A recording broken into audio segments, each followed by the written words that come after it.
Once again, good morning, grade 8 brilliant. Good morning, dear learners. Praise be Jesus and Mary. Now and forever. Amen. Okay, before you take your seats, kindly pick up some paper on the floor and arrange your chairs accordingly. Okay, are you good? You will now take. Okay, so how are you this morning, class? Are you good? How are you this morning? You're blessed? Okay, that sounds great. So, may I ask our class leader, are you done checking the attendance?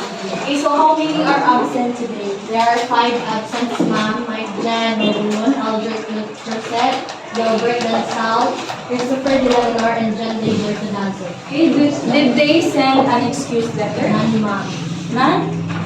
Later, kindly give me the list of the names of those who are absent and kindly inform your class advisor also, okay?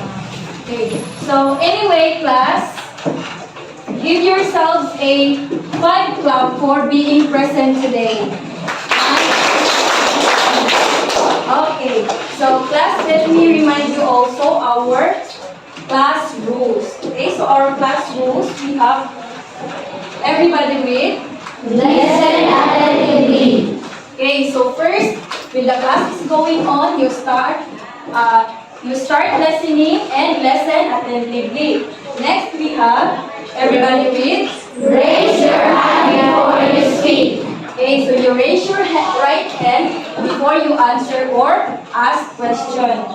Next, we have everybody read. Participate in the class activities. Okay, you always participate in our discussions and in the activities. Last one, we have everybody read. Respect each other. Okay, you respect your teachers, you respect your classmates, respect one another. Are we clear to that, class? Yes, ma'am. Okay, very good. So now, let's have a quick review on our past lessons. So what was our last discussion? Yes, really? Our topic last meeting was all about verbal communication. Okay, thank you. Very good. So non-verbal, verbal communication rather. And what are, anyone who can define the verbal communication? Yes, Janelle. Verbal communication is use of words that convey meaning. Okay, exactly. It is the use of words that convey meaning. And what are the 2 major types of verbal communication? Yes, Sheila.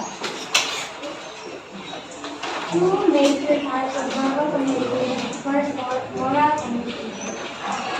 Oral and written communication. Okay, very good.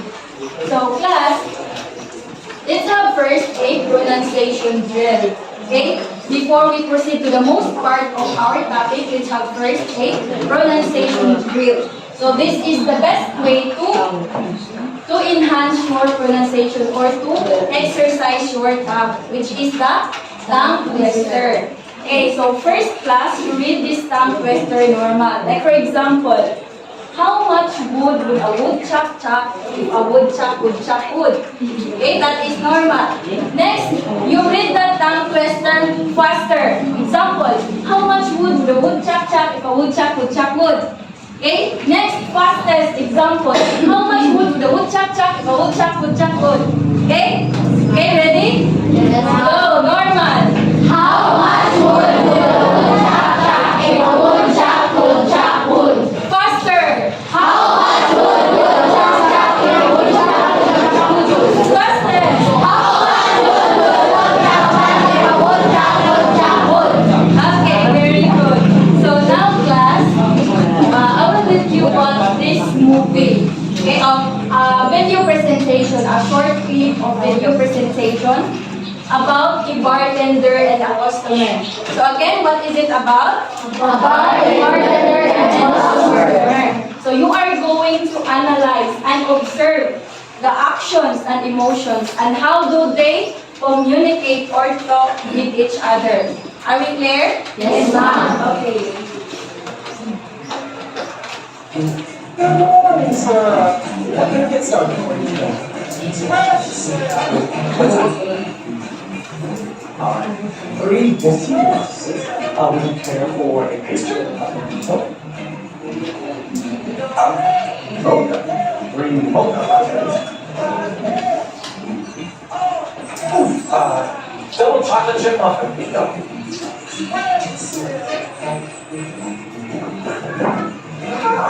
You have 3 Paul McCartney CDs. Let's go. And I love the Beatles. They are my life.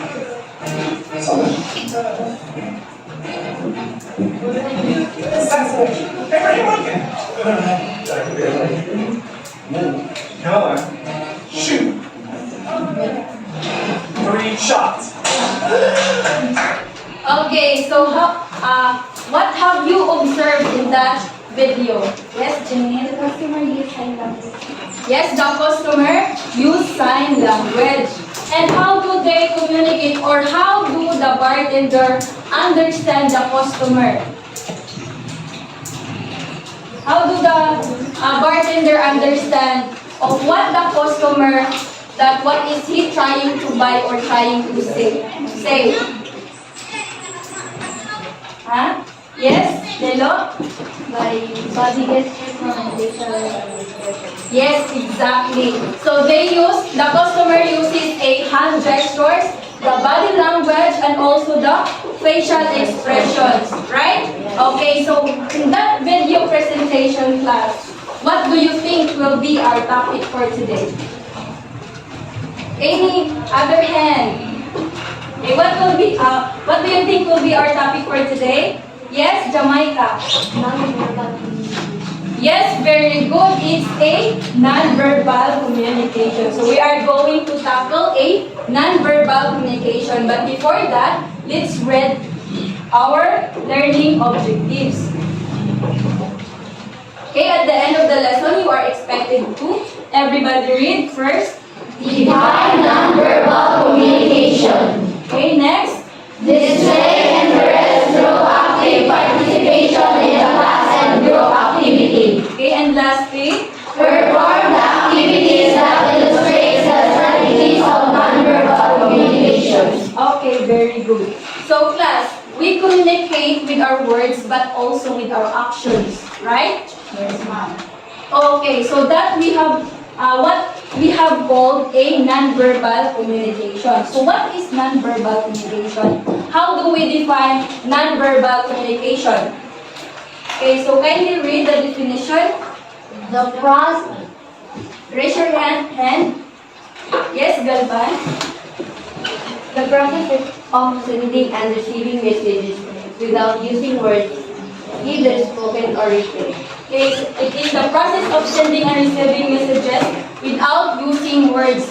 Okay, so it conveys information through the actions. So just like what you watched earlier in the video presentation, they uses a sign language, the actions that convey information. Okay, so that is a non-verbal communication. Okay. So there are 5 types of non-verbal communication. First, we have facial expression, gestures, body movement, eye contact, and touch.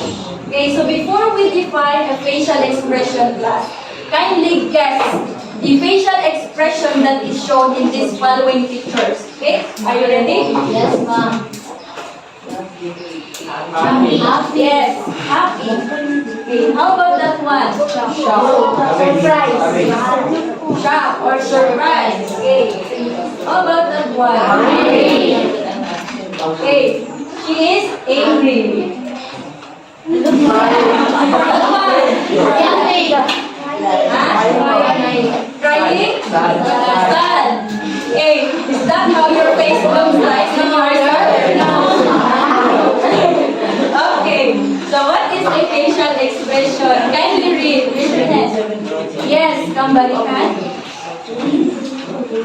Refers to certain movements or position of the facial muscles that facilitate the non-verbal communication of Okay, thank you.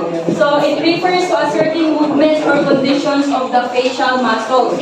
So what you can see in their faces, that is already an example of nonverbal communication. Okay? So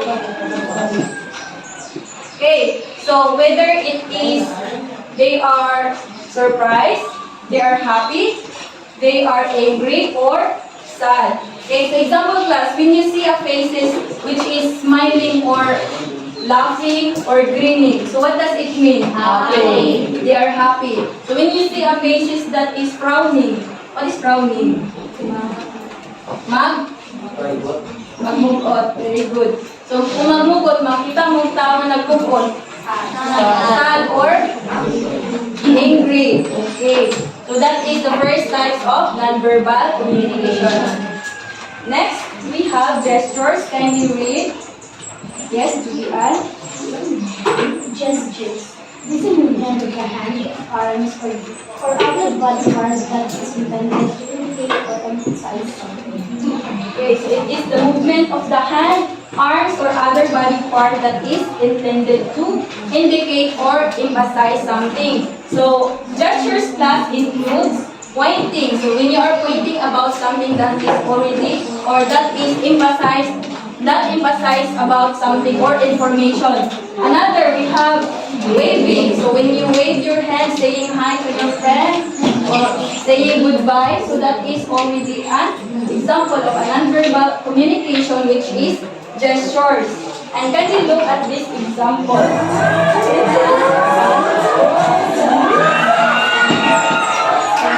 Okay, so that is an example of gestures. Any hand movement that emphasize about something.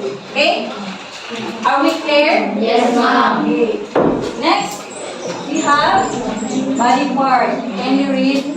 Okay, ano?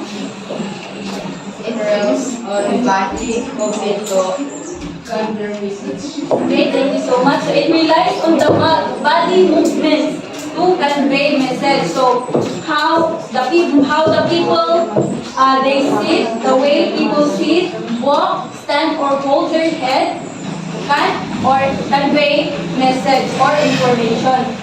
Like for example, you might see someone crossing their hands. So it means they are angry or nervous. Okay? So another, when you see a person scratching their head, means they are confused or they don't understand about something. Ba? Okay. So that is a body movement. Any body movement that convey message. The way people sit, talk, or hold their head. Okay? Next, we have eye contact. Can you read? Yes? Princess? Eye contact is what happens when two people look at each other's eyes at the same time. Okay, thank you so much. So, eye contact is what happens when two people look at each other's eyes at the same time. So, eye contact plays an important role in nonverbal communication class. Okay, so keeping an eye contact to the person you are talking shows that you are paying attention or actively listening. Okay, so paying attention. So, eye contact can communicate hostility, interest, or attractions. Okay, so look at this example.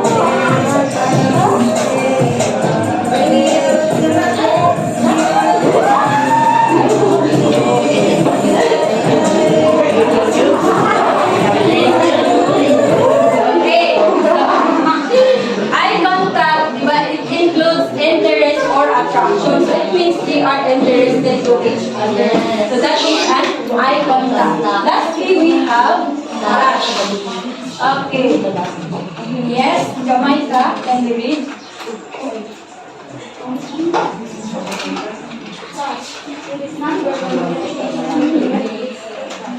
Okay, it is a nonverbal communication that communicates through touch. So it includes handshaking, hugging, or tapping the your friend's shoulder. That is also an example of touch. And also we have slapping. Okay? Slapping is also an example of touch. Okay, so any questions, class, about the types of non-verbal communications? No? Do you now understand? Yes, ma'am. Okay, so to sum it up, class, can you look at this example or see or observe what are the types of non-verbal communication in this video presentation? Sana tuloy na lahat kung ano talaga yung nanay ng... Tinatanggap ko na yung ginagawa mo sa akin. Pero huwag mo na dami yung mama ko. Dahil wala sa kinalaman ko ito. Bitawan mo ko. Hindi ko na alam yung ginawa ng mami mo. And why yung mami mo sumira ng pamilya ko. Inaakit na si daddy. Kaya ako kinalala si Lolo dad sa bahay. Because your mom is one big friend.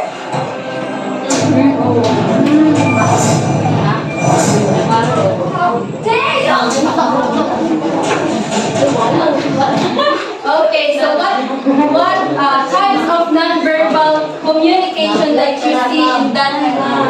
Okay? Raise your hand. Hello? Facial expression, of course. What else? Yes, kambarihan. Touch, diba? Slapping. What else? Yes, Princess. Eye contact, diba? Okay, what else? Okay, the body movement and also the gesture. Okay? So again, class, what is a non-verbal communication? Raise your right hand. And Non-verbal communication is the act of sending and receiving without. okay, very good. So, non-verbal communication class, the actions that you convey or the actions that conveys information. So that is an example of non-verbal. And what are the 5 types of non-verbal communication? Yes. Samantha.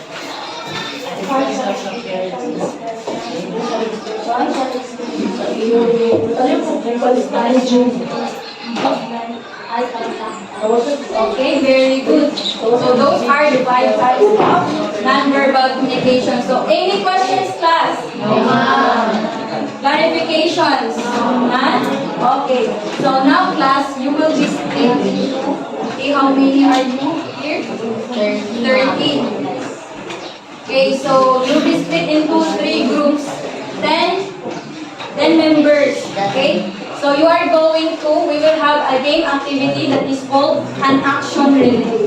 Are you familiar with an action relay? Yes. Okay, action relay. Okay, very good. So, class, in action relay, you are going to pass only the action. So, you communicate with your members non-verbally. So you are not allowed to speak. Just only pass the action. Okay? Okay, so you will be given 60 minutes to pass the action. So the first person who will 60 seconds, sorry. Thank you. Okay, 60 seconds to pass the action. Okay, so the first group who will first finish or passing the actions will be announced as winner. Okay? Are we clear? Yes, ma'am. Okay, count 1, 2, 3. 1,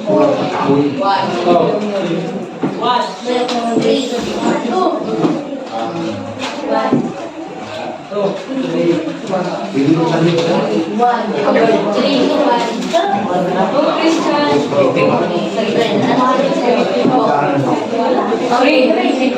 Okay, all group 1 form a line here. Okay, 1, 2.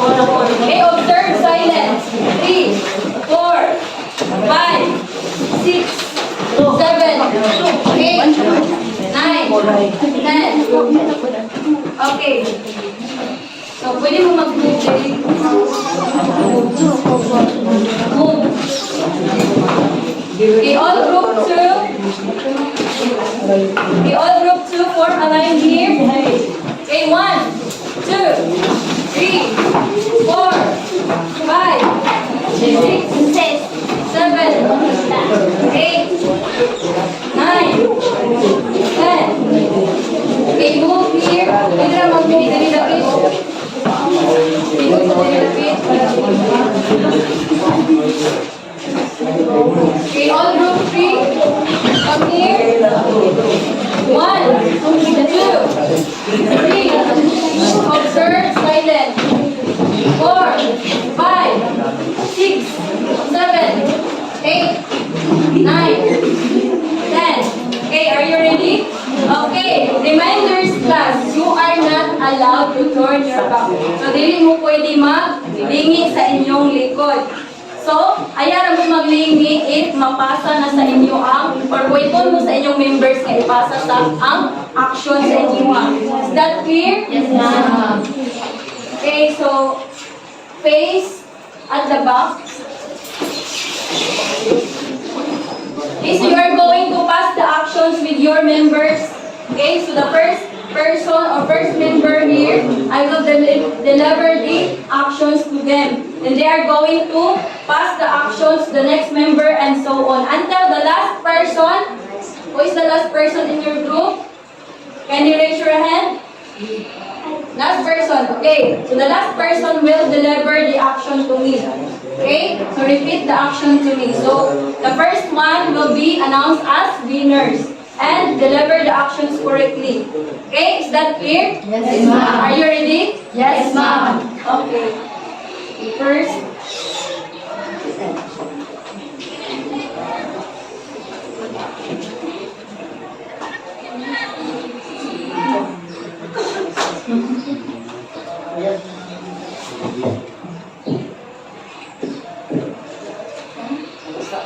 Okay, at the count of 3.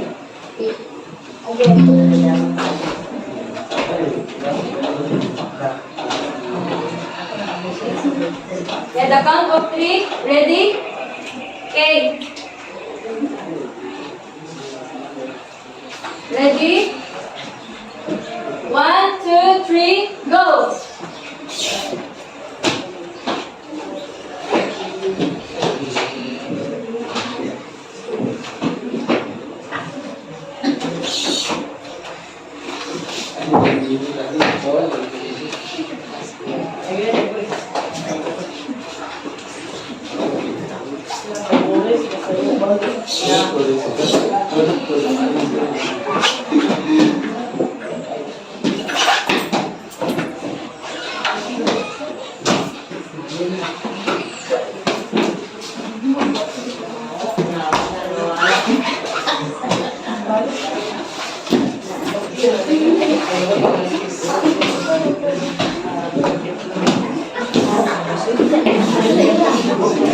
The first.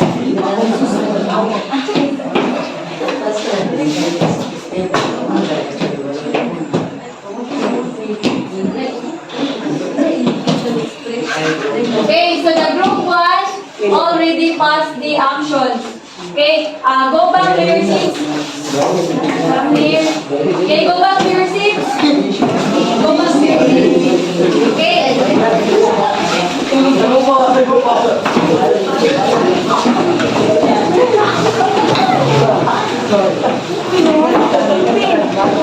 Okay, go back to your seats. Kamalihan. Okay, so what is the actions that you want with, that your members pass? What is the actions again? Okay, so they are, kindly clap your hands to the group 1. They deliver the actions correctly. Diba? What is the actions there? What is the action there? So, nakatanan ang 5 types of non-verbal communication, which is the gestures, the facial expression, the eye contact, and the body movement. Okay, so again, let's clap or give a gravity clap to the group 1. Okay, a gravity clap goes like this. 1, 2, 3, 1, 2, 3, gravity, gravity, gravity. Again. 1, 2, 3, 1, 2, 3, gravity, gravity, gravity. Okay, very good. So did you enjoy our activity? Yes, ma'am. This is the prize of all group 1. Open this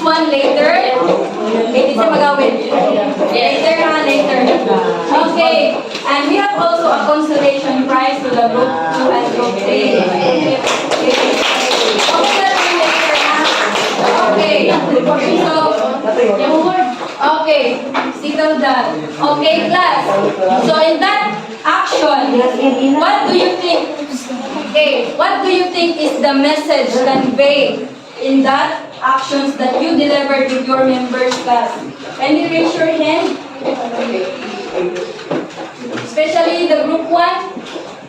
Nagisinisip. Sila. Okay, kagibalik. Okay, what is the message? Okay, really?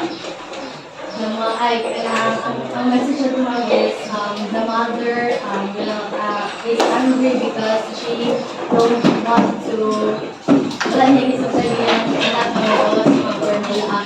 Okay, exactly. So mostly your mother mostly acted that way. Diba? So, most especially in yung mother, mag-inana sa inyo, especially when they are not allowing you to live. Or dili mo pwede man disco. So, diba? The facial expression, the gestures, the body movement. So, nag-convey siya, which is an example of a non-verbal communication. So, the actions convey a message. Okay? Are we clear? Yes, ma'am. Okay, so now, questions class. Do you use non-verbal communication in your daily life? Yes. In what way? Raise your hand. Ward. Yes. Okay, so do you use non-verbal communication every day or in your daily life? In what way?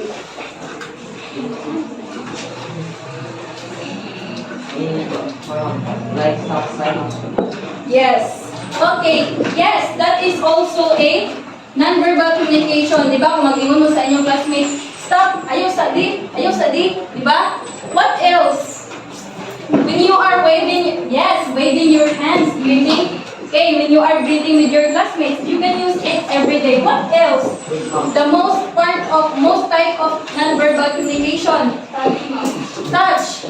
Okay, eye contact, you always use it every day. Right? Okay, what else? The facial expression, so you always use that every day. Yes, pointing. Okay, so, class, how often do you use non-verbal communication? How often? Every day, always. Diba? So when you are, kung naamo diri sa classroom, so always, even in yung mga facial expressions, your eye contact, you always use it. Or you probably use non-verbal communication without even realizing it. Yes.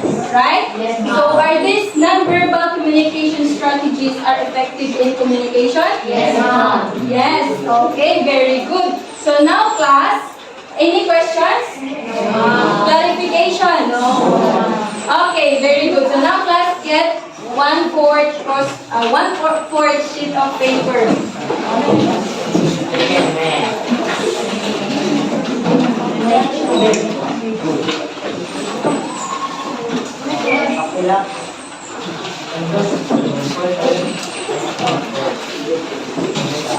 Okay, so you are going to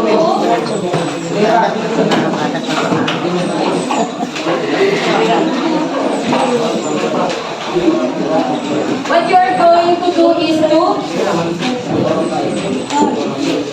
answer. Okay, choose the letter of the best answer. This is 5 items. So let's assume that you are done. You are done answering. Okay, the 5 items. You write only the letter. Then after that, okay, so you answer these questions. Give a non-verbal communication strategy that you apply in your daily life. Okay,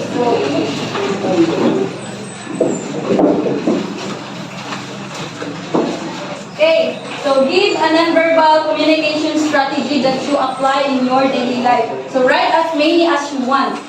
Okay, so that is 10 points. Okay, so let's assume that you are done. Right, you are done answering. And for your assignment, class. Okay, for your assignment, study the types of literary devices and prepare for our oral recitation next meeting. Okay? Are we clear? Yes, ma'am. Any questions and clarifications? No, ma'am. No, okay. Everybody stand for a close